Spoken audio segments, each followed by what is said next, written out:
Module 3, The Law of Education, Chapter 2, by Kristen Herring, EDLD 5623, Developing Leaders, under Dr. Kimberly Wilkerson, February 20th, 2022.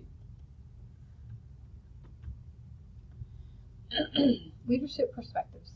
School law is a combination of state and federal regulations.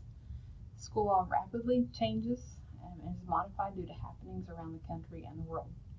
The policies of the school board are not laws, even though some people think that the policies made by the school board are laws.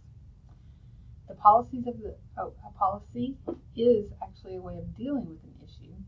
There are many organizations that influence policy making and the court systems. Education and the legal arena. The state and federal government can create laws, but the courts decide whether or not they are constitutional. ISLLC Standard 5 educational leaders are to have integrity, make fair decisions for all, and make honorable decisions. ISLLC Standard 6 educational leaders are to be aware of policies, regulations, and laws related to schools. I did want to make mention that I looked at the PSEL standards, and these two standards of the past align with Standard 2, Ethics and Professional Norms, and Standard PSEL Standard 9, Operations and Management. I found those in PSEL 2015. There are 4 amendments to the Bill of Rights that apply to schools, and they are the First Amendment, which is the freedom of religion, speech, press, association, assembly, and petition. The Fourth Amendment, which prohibits unreasonable search and seizure and warrants, and the key words to this one is without probable cause. The fifth one, freedoms cannot be removed without justice. The 14th, anyone born in the United States is a U.S. citizen. And then we have statutory law. And these are laws that are put into place by the U.S. representatives and senators or state legislatures. These laws must align with the state and U.S. constitutions. Stater 2013. Federal laws. Federal government has no authority to impede upon school systems, so they create these spending clauses they put into place that require adherence to the statutes, or the schools or school districts or state will lose federal money. So some example of federal statutes that have strongly impacted schools: the Civil Rights Laws, which protects against discrimination; Title IX, which protects students from gender discrimination; No Child Left Behind; Equal Employment Opportunity Laws, which require schools to remove limitations caused by language and implement some type of language curriculum. So those are federal laws. Then we have state laws. State laws show the power over schools and that the power is in the state's hands. The 10th Amendment gives states control to institute and govern public schools. State constitutions give state senators and representatives authority to create and monitor public school systems. Examples of similar education regulations among states. So these are things that you see across several states.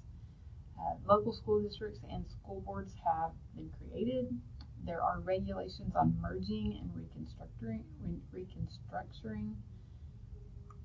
school districts. You will find the information about who is able and who is required to attend. They can establish guidelines for student misbehavior and school year requirements as far as the number of days and number of hours. State board versus local boards. The State Board of Education creates school policies. They identify requirements for school employee certifications and determine required state testing.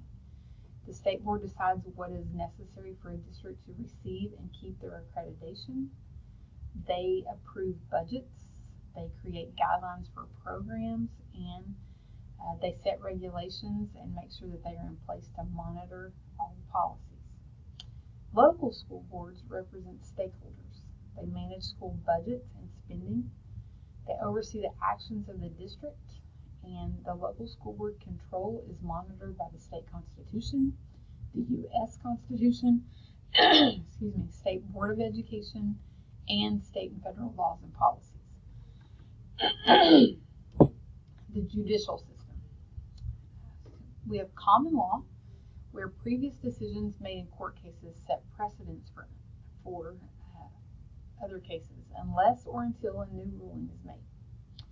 Educational leaders are to align to the decisions that have been established. If a person has been negatively impacted by a school board policy or an education leader, the judicial system may be asked to get involved. So we have two types of law. We have criminal law and civil law. Criminal law is taken care of by a jury, and the jury rules on the case. Guilty verdicts are given based on evidence and absolutes. Civil law is different. The decision is based on the likelihood of the crime of unethical behavior. And so local school boards typically fall under civil law and the likelihood of unethical behavior. Federal courts, these court systems have judges who are appointed for life unless they're impeached. Education cases center around the U.S. Constitution and federal regulations.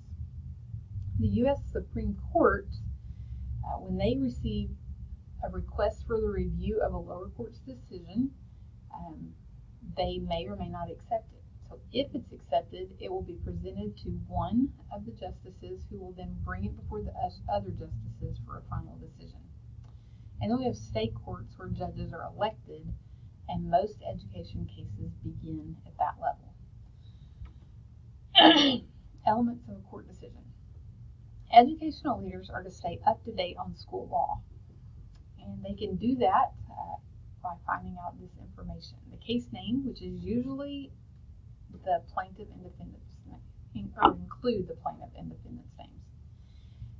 You will find the factual elements that explain the who, what, when, and why of the case, an explanation of the legal issue, a review of previous rulings, the court ruling on this issue, court justification of the ruling, and then the court provides a solution, whether or not they affirm, uphold, reverse a lower decision, modify, or qualified immunity is given. Legal citations. These are published reports of court decisions. They include the elements of the case, and legal briefs provide a very shortened documentation of each of the court cases and decisions. So what I learned from that is that as an educational leader, I need to keep myself informed on cases and be up to date, and there's no excuse. Sources of law.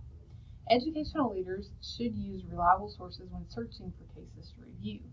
And one thing to remember is that there's a publication manual of the American Psychological Association, 2009, and it's good for determining if the source is reliable, State of 2013. As an educational leader, like I said, it's important that I stay up to date on current legal events in the education system and rulings by the court systems. And Dr. 2013 suggests that principals play a key role in educating teachers on school law. He found that when principals take the responsibility for teaching school law to teachers, there are fewer legal issues, and teachers are more likely to be impartial, rational, and steadfast. And that is very important to me as a future educational leader.